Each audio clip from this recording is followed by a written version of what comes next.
Those scenes were not fiction. They were real.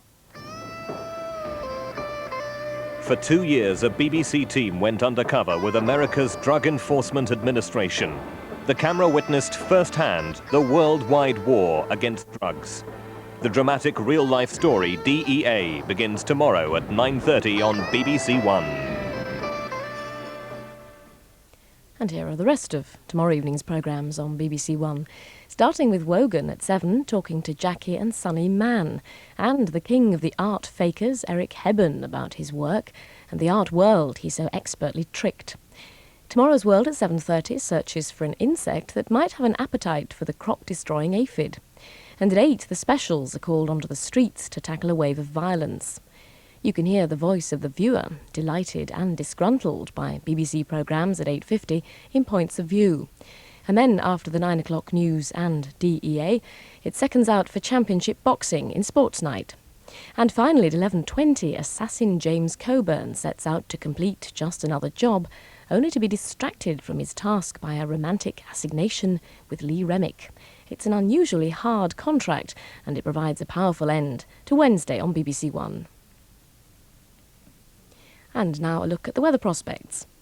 The north and east of the country will be affected by wet and blustery conditions overnight, with winds touching gale force at times in the north of Scotland, and some places having as much as an inch of rain. The southwest, Wales and Northern Ireland will have clear spells and some showers, with patches of fog forming locally.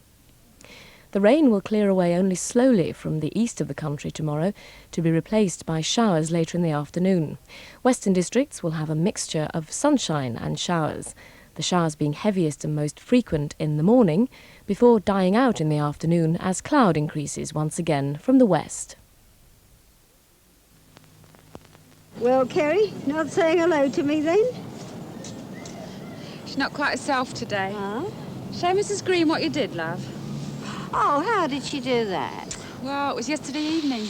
We had just a few fireworks for the kids.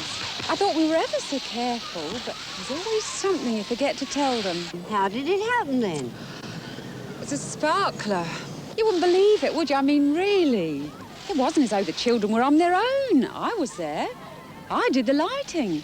And I took good care they were holding the sparklers properly at arm's length, not dancing around, waving them and poking each other's eyes out. So what did happen then? Well, I ask you. When the sparkler's finished, back she goes and tries to pick it up. It may look cool, but it's still red hot, isn't it? What a silly girl, then. Make sure your child doesn't start November the 6th like this, or worse. That was a public information film. Well, there's the old familiar clock, which means that we've played the last notes of tonight's symphony on BBC1. Time to give the old transmitter and the vocal cords a bit of a rest. If you're in search of further entertainment, though, let me point you in the direction of Radios 1 and 2.